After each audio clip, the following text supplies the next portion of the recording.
aqui para nos ajudar. E hoje eu quero falar a respeito de identidade. A gente até colocou aí, né? Quem sou eu? Como que a identidade ela se manifesta na minha vida, na sua vida. Quando a gente fala de identidade eu estou falando daquilo que você é, da tua essência. E eu estava lendo o Tim Keller, ele fala que nós temos alguns tipos de identidade, ou facetas de identidade. A primeira identidade ela é formada aqueles que olham para fora de si. São pessoas tradicionais que se voltam para o seu dever e papel na comunidade a fim de achar o seu eu. Então a primeira identidade ela é formada na sua sociedade. Esses dias alguém me disse: nasci no catolicismo e nele vou morrer. Olha aí. Então a pessoa está dizendo que ela nasceu na Igreja Católica Apostólica Romana e nela eu vou morrer. Ou seja, a identidade dessa pessoa ela é formada dentro da sua comunidade. É assim que se formou a sua identidade. Aquela maneira tradicional. O indivíduo tem que se adequar, o indivíduo tem que se condicionar à sua coletividade.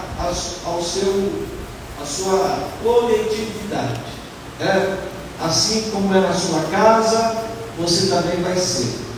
Essa é a primeira forma de identidade. A segunda forma de identidade, como que é formada, são aquelas que olham para dentro de si. A primeira olha para fora, tem como base a sociedade. Essa daqui não. Essa segunda forma, ela olha para dentro de si. Ela confia na competição, nas modas passageiras, para achar a autoestima. A primeira olha para fora, para a sua comunidade, para os valores da comunidade. Enquanto que a segunda formação de uma identidade é quando ela olha para dentro de si, se baseando na sua autoestima, na competição, nas modas passageiras. O eu é moderno, é esmagador.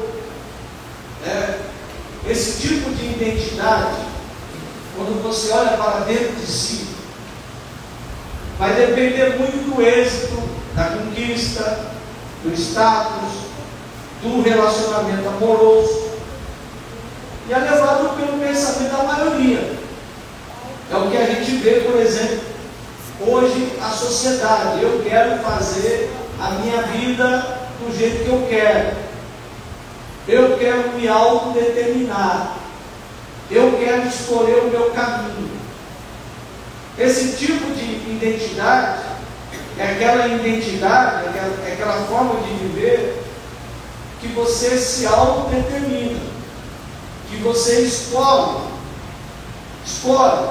É igual o filho pródigo. Eu vou embora, eu vou deixar a casa do pai e vou viver a minha vida.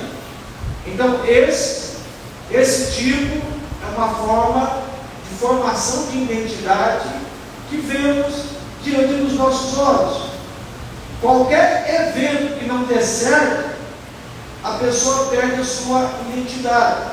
Por exemplo, você coloca tudo em cima de algo.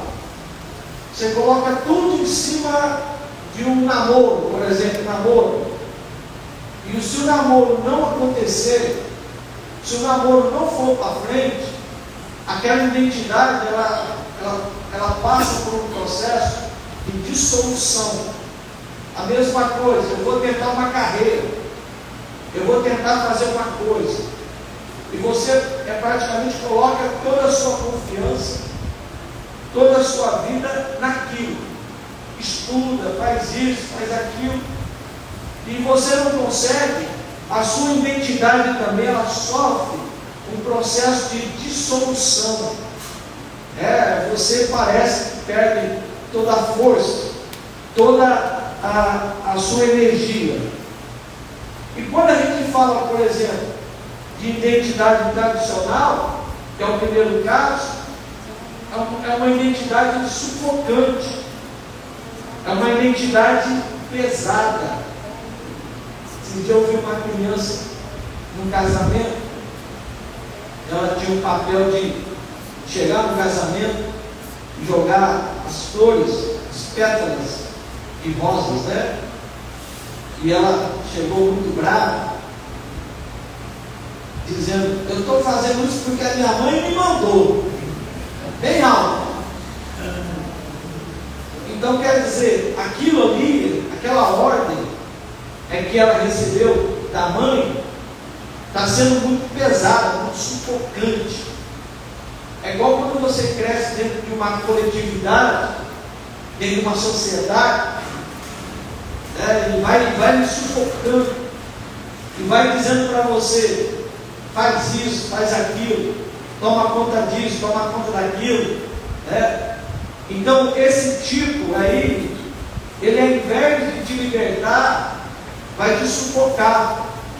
Tanto esse estilo moderno, que a juventude quer, os adolescentes querem, esse estilo moderno, quanto esse estilo tradicional de identidade, são na essência inseguros.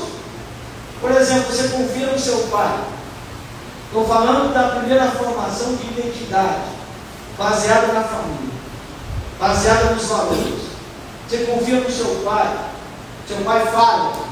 falha com você, falha moralmente. Então toda aquela identidade, ela é desconstruída.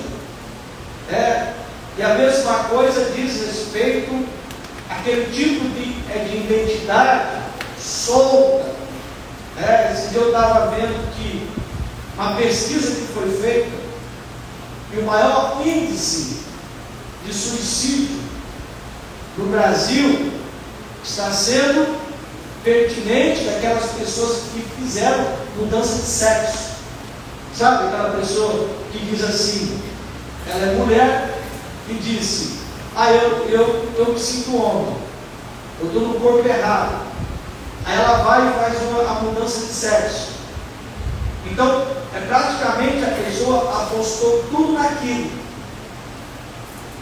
E quando ela vai ver, ela fez a cirurgia, mas aquilo não lhe deu perspectiva, não lhe deu segurança. Então, é o que acontece. Diante de um gesto de desespero, essa pessoa se mata, porque firmou a sua identidade, firmou a sua opinião em cima de coisas inseguras, em coisas condicionadas. Então nós temos que tomar muito cuidado. E o terceiro tipo de identidade é aqueles que não olham nem para fora, não está preocupado com a coletividade ou para a sociedade tradicional, e nem olha para dentro, não é levada pelo impulso, pelos desejos, pela vontade da maioria. Não, para ela o que importa não é o que a sociedade diz a meu respeito, nem o que penso de mim mesmo. Então ele está dizendo: o que importa para mim não é o que a sociedade pensa, ou o que a sociedade diz, ou o que a sociedade afirma. Para ela, o que importa também não é o que diz os seus sentimentos. Não, para ela, o que importa é é o que Deus diz e é o que Deus pensa. Para esse terceiro tipo de identidade. Identidade de cima. Eu vou pegar um texto bíblico, só para a gente entender esse terceiro tipo de identidade. Paulo vai dizer para nós assim: pouco importa se sou julgado por vós. Olha aí, ele está dizendo, pouco me importa se a sociedade está me julgando ou por qualquer tribunal humano. De fato, nem eu julgo a mim mesmo. Olha só, o segundo nível é de identidade, quando a pessoa ela se baseia em si mesma. Então Paulo está dizendo, pouco me importa se eu sou julgado pelas pessoas do lado de fora, ou se eu julgo a mim mesmo. Minha consciência está limpa, embora isso não me torne inocente. Quem é que me julga?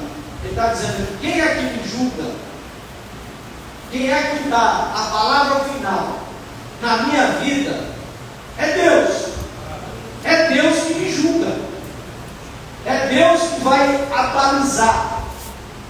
É a palavra de Deus que vai me dizer sim ou não. Então ele diz assim, não me interessa o que você ou qualquer estrutura social organizada pensa a meu respeito. Não me interessa. Isto é, está rejeitando a identidade tradicional. Mas então, de modo surpreendente, afirma que tão pouco se volta para dentro de si em busca de uma avaliação. Será que eu, olhando para dentro de mim, eu vou achar uma avaliação justa? Nem eu julgo a mim mesmo, ele está dizendo. Mas não pelo fato de que a sua consciência está limpa. Ele presume que está certo. Apesar de presumir, apesar de achar que está certo, ele vai dizer, mas quem é que vai me julgar? Verdadeiramente é o Senhor.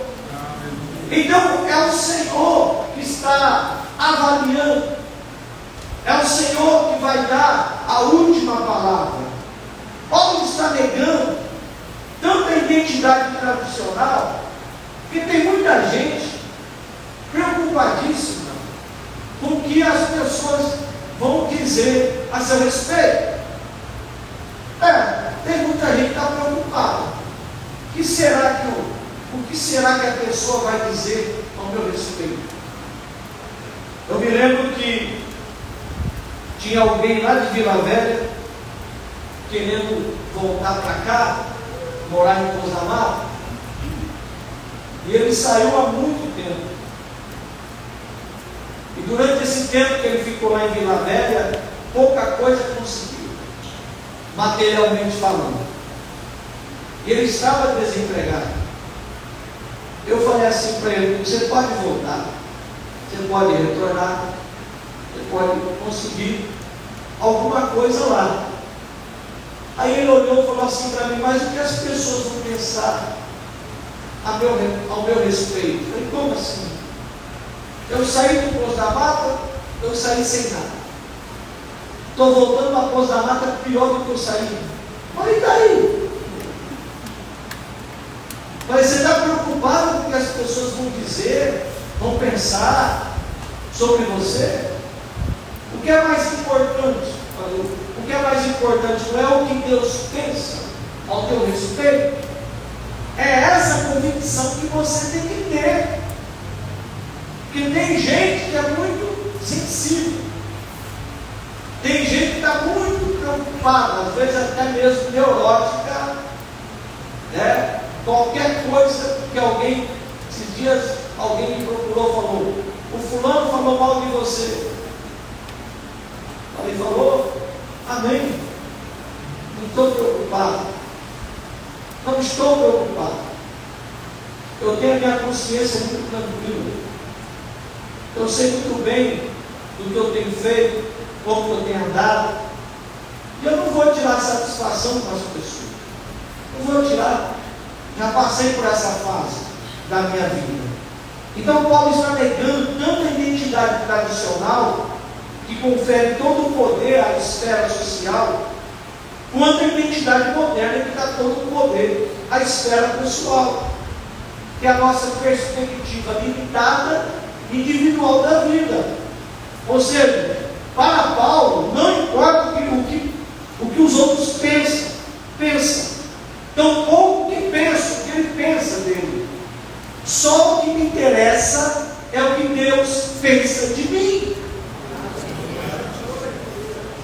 O que interessa, apóstolo Pedro, João, apóstolo Pedro, apóstolo João, estavam pregando o Evangelho, foram perseguidos, foram presos, pegaram eles, as autoridades, e disseram: olha, se vocês têm que parar de pregar, vocês têm que parar de anunciar, de falar de Jesus.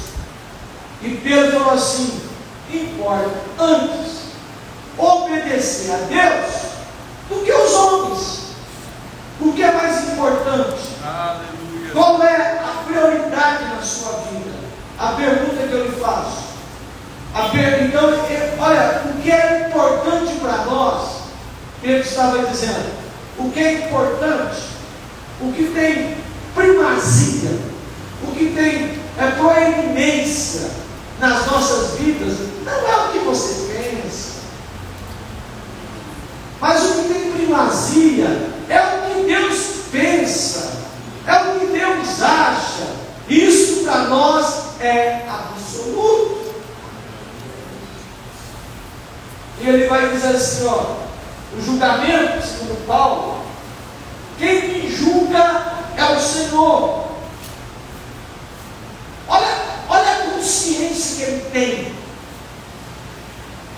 Quem me julga é o Senhor. Ele diz isso sem ficar alarmado, mas com confiança.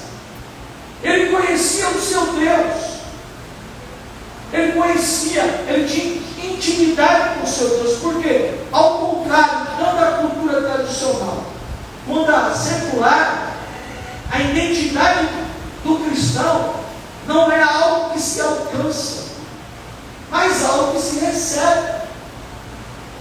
Na identidade tradicional, o que acontece? É o teu pai que te ensina, a tua mãe que te ensina, os teus tios, a sociedade que está ali diante de você vai lhe formando, vai lhe criando, vai lhe codificando. A sociedade, aquela outra identidade moderna, você é formado pela televisão, você é formado pelos anúncios, pelos aplicativos, né? Então veja só, ele está dizendo aqui, ó, a identidade que ele tem não é uma coisa que ele alcançou, mas uma coisa que ele recebeu. Aleluia! Ele recebeu da parte de Deus. Deus lhe deu uma identidade. Quando ele aceitou a Jesus, quando ele se converteu, quando ele se dobrou diante do Senhor, lá no caminho de Damasco, ali ele recebeu uma nova identidade na sua vida. Quando pedimos a Deus que nos aceite, que nos adote, que se una a nós, não por base do que fizemos, ou por nossos esforços morais, mas por aquilo que Cristo fez. Recebemos um relacionamento com Deus, uma dádiva. Não se baseia, essa identidade que nós temos em Cristo, ela não se baseia em relações passadas, presentes ou futuras, mas ela se baseia nas conquistas espirituais de Cristo. A identidade que você tem é uma dádiva de Deus.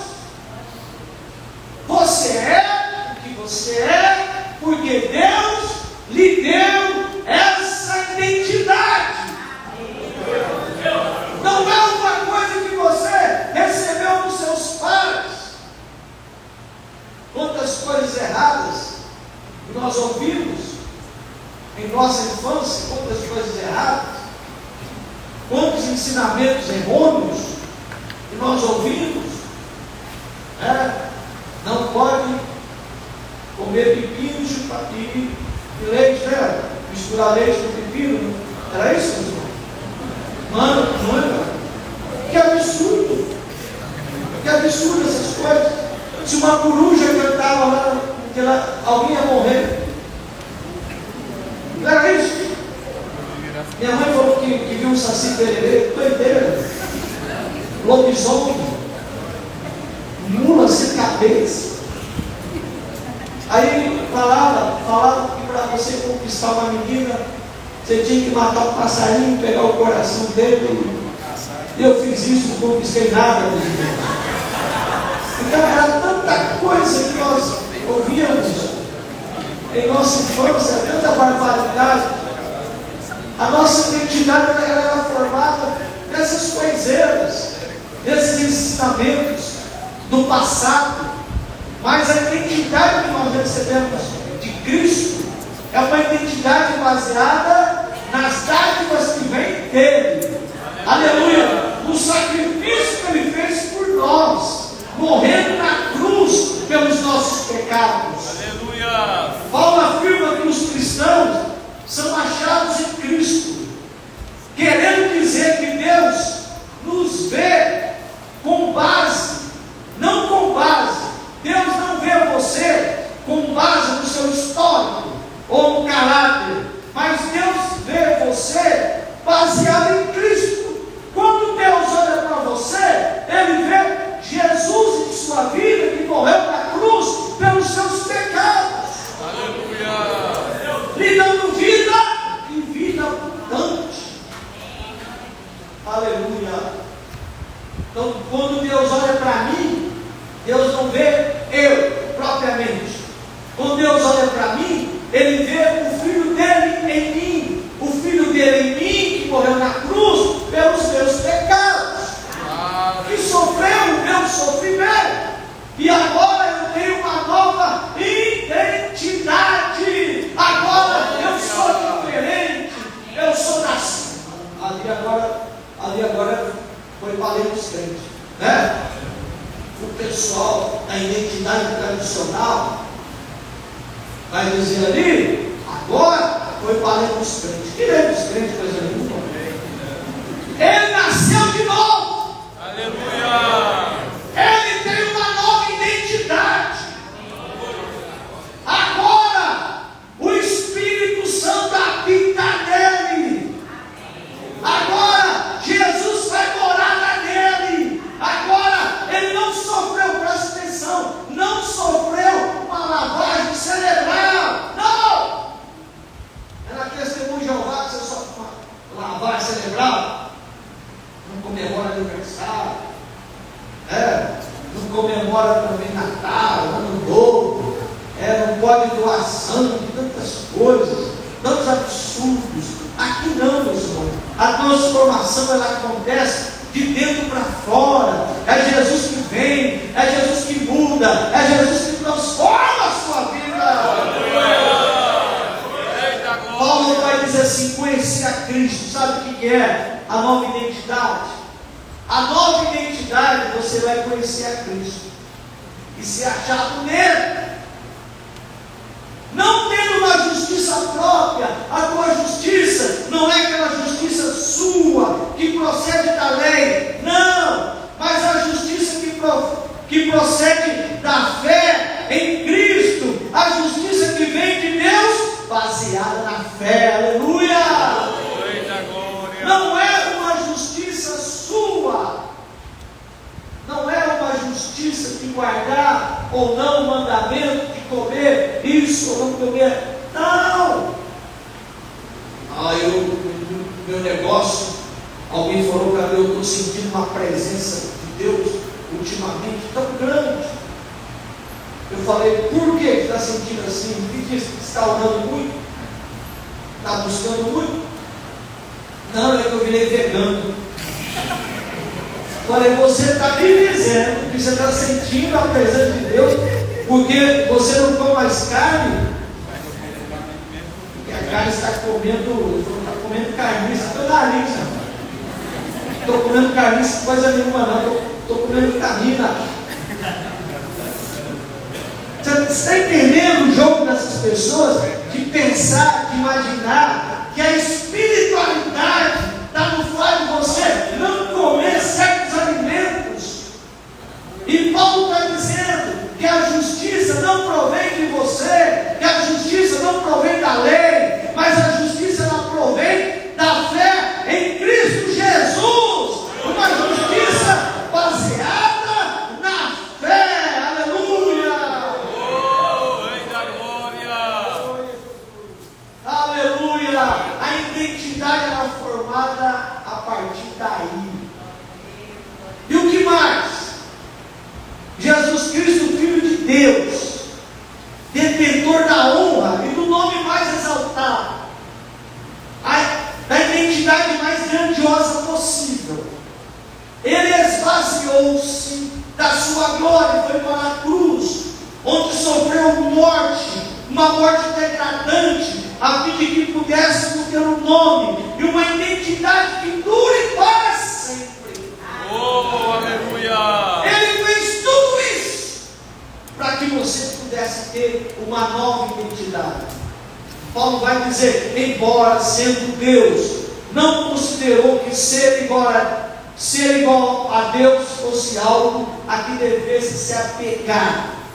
Ele esvaziou-se a si mesmo, assumiu a posição de escravo e nasceu como ser humano e foi obediente até a morte e morte de cruz. Ele passou tudo isso para que hoje nós tivéssemos uma nova identidade, aleluia, uma nova postura diante de Deus, nova criatura. Minha identidade, portanto, a partir de agora, ela tem diversas facetas, diversas convicções. A minha identidade. Primeiro, você tem que entender que existe algo que diz respeito à criação de Deus. Você tem certeza absoluta que você foi criado por Deus. Você tem certeza absoluta que você é a imagem de Deus. Interessante que você não veio de uma mera casualidade. Você não veio de uma grande explosão. Não. O Albert Camus escreveu um livro chamado A Peste. E ele sustentava, quando ele faleceu, que o mundo não tem sentido. Ele sustentava que a melhor forma era você se matar. Olha só que cara doido. Se suicidar. Ele falava: a vida não tem sentido, a vida não tem desígnio, então a melhor forma é você se matar, se suicidar. Eu comecei a ler algumas literaturas dele e eu estava tentando entender um pouco sobre o pensamento. No entanto, para nós, o mundo, para nós cristãos, o mundo tem um começo. Para nós cristãos, o mundo tem um sentido, o mundo tem um desígnio. Para nós, você tem que entender, compreender que você é a imagem e semelhança do Criador. Olha, não tem coisa pior do que você pensar, do que você defender essa teoria chamada evolução. Porque o Charles Darwin, ele escreveu o seu livro em 1851, A Origem das Espécies. E ele fala ali, a tese principal, o princípio do Charles Darwin, é que existe um processo evolutivo, né? Vidas mais simples e vidas mais complexas, e assim foi se evoluindo todas as coisas. meus irmãos, é que a ciência não conseguiu provar até hoje nenhum processo evolutivo, nenhum processo. Tem lá um monte de coisa, de informação, mas não se comprovou que houve evolução de qualquer espécie. Então nós, como cristãos, defendemos que o homem foi criado por Deus. Somos a imagem e semelhança de Deus. Aleluia. Segunda coisa, além de nós acreditarmos que Deus fez todas as coisas que há e que existem, nós somos filhos adotados na família de Deus. Então agora você é filho, você não é mais estrangeiro, agora você é filho de Deus. Pela fé em Cristo nos tornamos filhos amados de Deus. Paulo vai dizer: pois todos vocês são filhos de Deus por meio da fé em Cristo Jesus. Aleluia. Você é filho de Deus. Você é propriedade de Deus. Você agora tem uma relação com Deus. Deus agora é um perfeito Pai para nós, dando-nos a segurança inabalável que só um relacionamento pai e filho pode conferir. Ele se regala em nós, alegrando-se em nós com júbilo. E eu me lembrei de uma passagem de Sofonias, 3º capítulo. Eu fiz a leitura desse profeta recentemente. Eu me lembrei dessa passagem e eu risquei lá na minha Bíblia esses versículos. Ele fala assim, o profeta Sofonias: cante. Olha só, quem é nascido de novo, quem é filho de Deus, quem é de Jesus, ele canta. Ele diz assim: cante, ó filho de Sião, grite bem alto, ó Israel. Aquele que é filho, ele canta. Aquele que é filho, ele grita bem alto. Alegre-se e exultem de todo o coração, ó preciosa Jerusalém. Aleluia. Por que eu tenho que cantar? Por que eu tenho que me alegrar? Por que eu tenho que exultar? Porque, meus irmãos, o Senhor removerá as acusações contra você e dispensará os exércitos do seu inimigo. O Senhor vai remover todas as acusações. O Senhor, o Rei de Israel, estará em seu meio e você nunca mais temerá a calamidade. Aleluia. Naquele dia se anunciará em Jerusalém: anime-se, ó Sião, não tenha medo, pois o Senhor, o seu Deus, está em seu meio. Ele é um Salvador poderoso. Aleluia. Ele se agradará de vocês com exultação e acalmará todos os seus medos com amor. Ele se alegrará em vocês com gritos de alegria. Aleluia. Esse dia eu estava orando e eu comecei a pensar naquele versículo que diz que a sua graça é melhor do que a vida. Eu estava orando e eu não conseguia mais orar, porque enquanto eu orava, naquele dia, olha a importância de uma leitura bíblica. Naquele dia eu tinha lido o livro do profeta Zacarias, e ele fala lá: não é por força nem por violência, mas é pelo meu Espírito, diz o Senhor, e baseado na graça de Deus. E eu li pela manhã e comecei a orar, a falar com Deus, e aquele versículo ficou repetido na minha cabeça: a tua graça é melhor do que a vida. A graça do Senhor não tem nada, meu Senhor, não tem nada que se compara à graça de Deus em nossas vidas. É a graça que nos acolheu. Se nós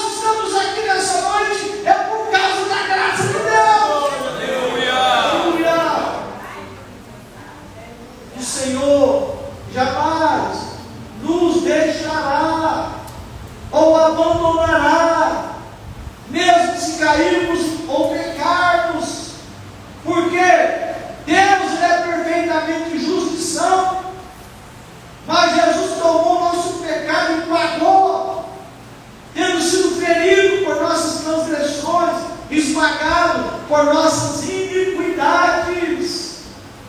Ele purificou o nosso pecado, Ele purificou a nossa transgressão, Ele passa o teu sangue no nosso pecado e nos deixa mais branco do que a neve. Aleluia!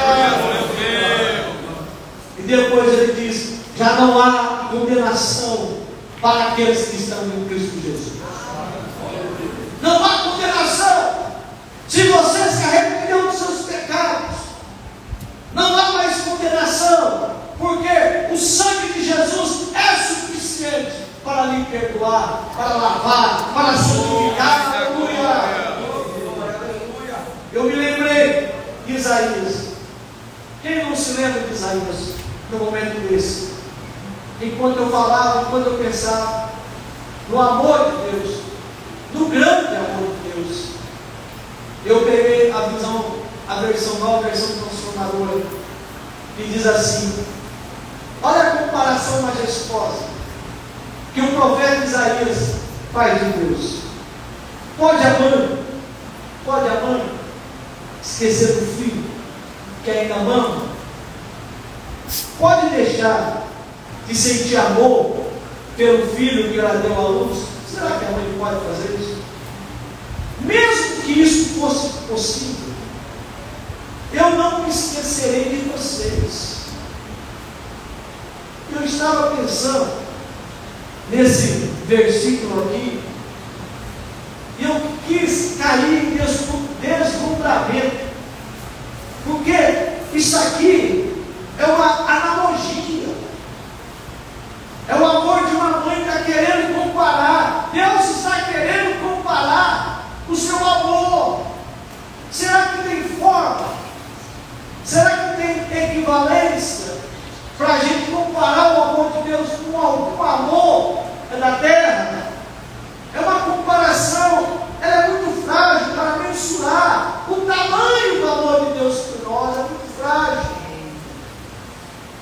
comparar o amor de Deus, dizer: olha, assim como a mãe, ela não abandona o seu filho, e talvez ela venha abandonar, porque tem muitas mães que abandonam. Todavia o Senhor diz para você: eu jamais te abandonarei, eu jamais te deixarei. Aleluia! Não há comparação, não há equivalência, não há mensuração, não há analogia, não há parábola, não há nada que possa se comparar com o amor de Deus pela minha vida e pela tua vida. Nada! Aleluia, meu Deus! Como o apóstolo João vai dizer: Deus amou o mundo de tal maneira, aleluia. Ele não encontrou nenhuma palavra que pudesse expressar o tamanho do amor de Deus. Paulo vai falar lá na sua carta, eu amo essa passagem. Ele vai falar: olha, vocês têm que compreender o tamanho do amor de Deus. Vocês têm que compreender qual é o tamanho do amor de Deus. E ele fala de compreendendo com todos os santos a altura, o comprimento, a profundidade e a largura do amor de Deus. Ele está usando aqui algo matemático para tentar dizer para nós, para tentar mensurar o tamanho do amor de Deus pela tua vida, pela minha vida, por nós. Então Paulo está dizendo aos irmãos: você tem que entender, você tem que comparar, você tem que discernir o quanto que Deus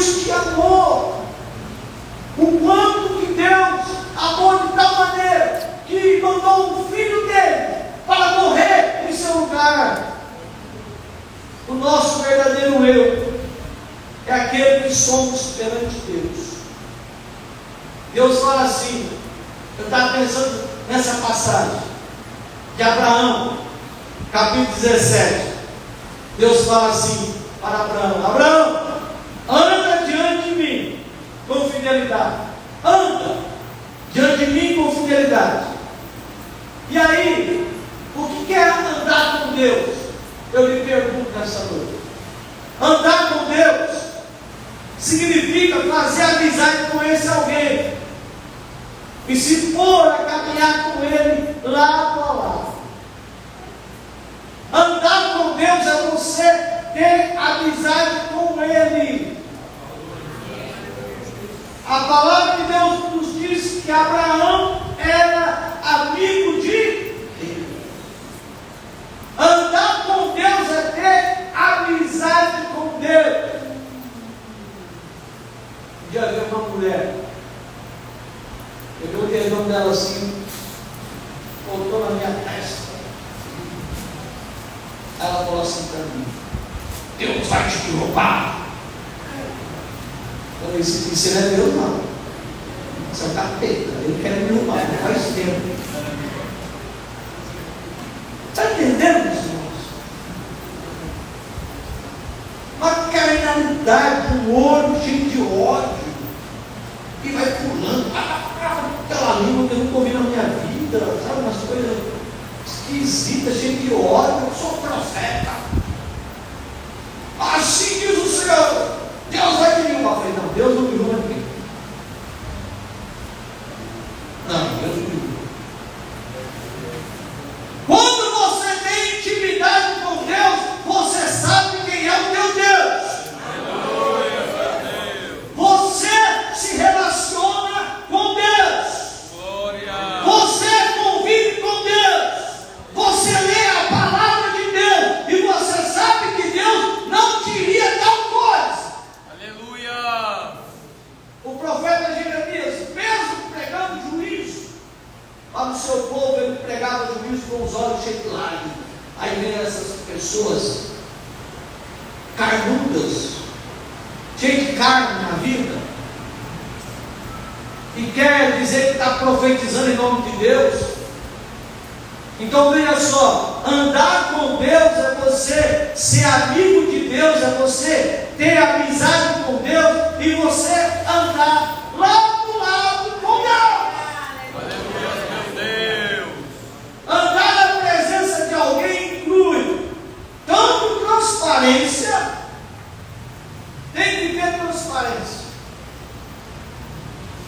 Não pode ter nenhum quartinho fechado. Deus, aqui você não vem, entendeu? Esse quartinho aqui você está proibido de chegar. Não! Não pode ter quartinho fechado. Andar com Deus tem que ter transparência, porque aquele com quem você anda pode ver quanto segurança e amizade íntima. Esses dias estava vindo num bairro aí tinha um carro parado numa esquina e a mulher estava brigando com o homem. A mulher queria pegar o celular dele e ela não queria dar, e parou o trânsito. Eu estava do lado: dá o celular, dá o celular. E ele disse: não dou, eu do lado vendo a cena. Que cena é aquela, meu irmão? O indivíduo não queria dar o celular dele para a esposa. Aí eu pergunto para vocês: será que esse casamento tem transparência?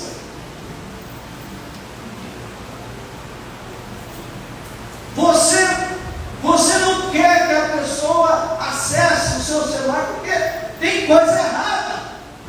Quando a gente fala de andar com Deus, é você ter amizade com Deus, é você estar ao lado dele, é você ter toda a transparência com ele, é você sentir segurança e ter amizade íntima. Andar com Deus significa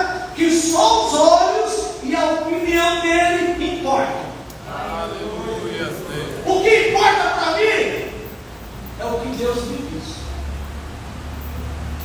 Se Deus está me dizendo alguma coisa, eu já não devo nada para ninguém, porque o que Ele me diz é para eu me manter íntegro, é para eu me manter reto, com a minha vida diante dEle, e diante dEle não pode haver falsidade. Andar com Deus é nos despir do velho eu, distorcido por desejos desordenados, escravizantes, e nos revestir do novo eu, criados para sermos semelhantes a Deus. Então, andar com Deus é você despir do velho eu, aleluia. Aleluia. E você meus irmãos, é uma imagem assim: você está com uma roupa suja, emporcalhada, fedida, pecaminosa, você se despe daquela roupa e veste uma roupa limpa, uma roupa branca, que lhe purificou, aleluia. É uma roupa que é a semelhança de Deus. Você vive em santidade. Se os outros disserem coisas excessivamente negativas ou positivas a seu respeito, se alguém chegar para você e dizer coisas excessivamente negativas ou positivas a seu respeito, você não se sente destruído, não fica todo cheio de si. Se alguém falar mal de você, não é para você ficar com espírito de vítima, de autocomiseração. Não vou mais para a igreja. Não vou mais para a igreja não, porque alguém falou isso e falou aquilo de mim. Eu não vou mais para a igreja. Aí fica com o espírito de autocomiseração, aí vai lá no status, bota uma frase lá, porque sabe que a pessoa vai ver. Aí vai lá no Instagram e bota uma frase.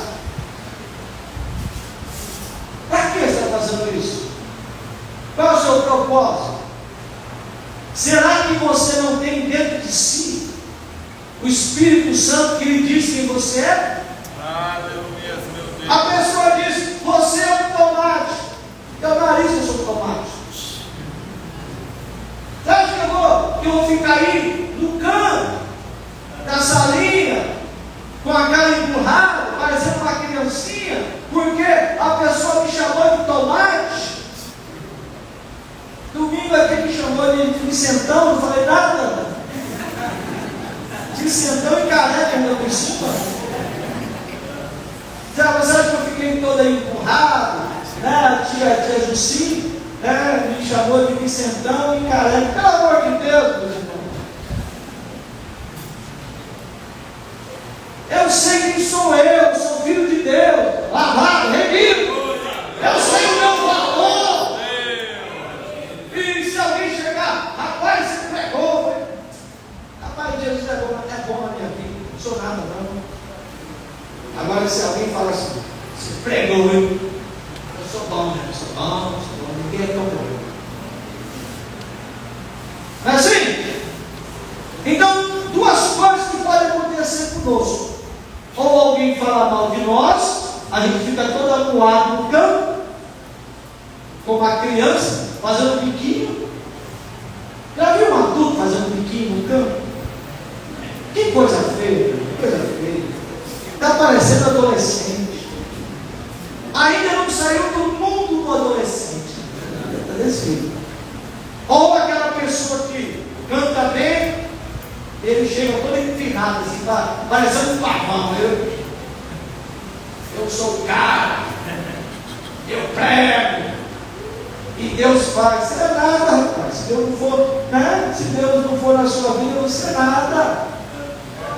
Aleluia! Você se conhece como um pecador repleto de fraquezas, mas também você é cidadão da cidade celestial. Você é filho do rei do universo e amigo íntimo daquele que o formou. Deus é seu amigo. Aleluia! Ele fala assim: pois as nossas aflições, leve e passageiro, estão produzindo para nós uma glória incomparável, de valor eterno. Fixamos os nossos olhos, não naquilo que pode enxergar, mas nos elementos que não são vistos, pois os visíveis são temporais, ao passo que os que não se vê, são eternos. Fixar os teus olhos, não nas coisas temporais, mas fixar os teus olhos nas coisas invisíveis, aleluia, pois as coisas visíveis são temporais, e as coisas invisíveis são eternas. Louvado seja o nome do Senhor. Quem sou eu? Só para terminar, quem somos nós? Sou um cristão, sou o que sou perante Deus.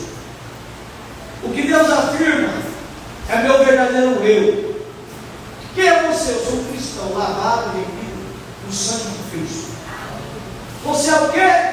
Crente. Não, sou cristão, sou crente, sou cristão, com toda a convicção. Outra coisa, o que ele proíbe são as intromissões da matéria estranha do pecado, e não parte da nossa pessoa que foi criado para ser e que o Espírito Santo está formando. Eu não fui criado por Deus, eu não fui salvo por Deus para ficar retendo dentro de mim pecados ocultos. Eu não fui. Eu fui salvo por Deus para viver em novidade de vida. Se tiver pecado, confessa o pecado, que Ele te perdoa de todo o pecado, te lava, te santifica. Mas pecado oculto não pode haver, não pode existir na vida do cristão. Por que você estará dando legalidade para o diabo? Enfrentamos luta, ainda que o nosso exterior esteja se desgastando, o nosso interior está sendo renovado todos os dias, pois as nossas dificuldades leves e passageiras produzem para nós uma glória eterna, de valor incomparável. Aleluia. Quem é você? Sou um cristão. Sou um cristão lavado e remido no sangue de Cristo. A sua identidade está baseada em quê? Nessa identidade tradicional, mundana? Ou será que a sua identidade está baseada nessa identidade moderna? Que tudo que você vê, você quer fazer, tudo que você ouve, você quer ouvir. As músicas que estão sendo cantadas hoje, sai uma música aí, já vê adolescente cantando. Esse dia eu estava na sala de aula, uma aluna cantando uma música feia, e desce para cá, desce para lá. Pelo amor de Deus, me repreendo, moço, vai ter essa música aí, música feia, música diabólica, porcaria de música. Agora você imagina uma pessoa que não é crente cantando essas músicas. Agora, um cristão, um adolescente da igreja, cantando umas músicas dessas, tem coisa errada. Não há nada mais valioso do que essa nova identidade. O que adianta o homem ganhar o mundo inteiro, disse Jesus? O que adianta? Ele está ganhando o quê? Riquezas materiais, coisas. Jesus disse, e ele vai perder a sua alma, ele vai perder o seu eu, perde a sua alma, perde o seu eu, perde a sua identidade, perde a sua essência. E eu perguntei para um homem dentro de uma caminhonete Hilux, perguntei assim para ele, você tem certeza da sua salvação? Aí ele falou, eu creio na Nossa Senhora Aparecida. Eu falei, está vendo como que é? Está dentro de uma Hilux. E não sabe nada. O que adianta o homem ganhar o mundo inteiro e perder a sua alma, perder a sua identidade? Aquele cristão em Cristo Jesus é uma nova criatura, tem uma nova identidade. As coisas velhas se passaram e tudo se tornou novo, aleluia. presença do Senhor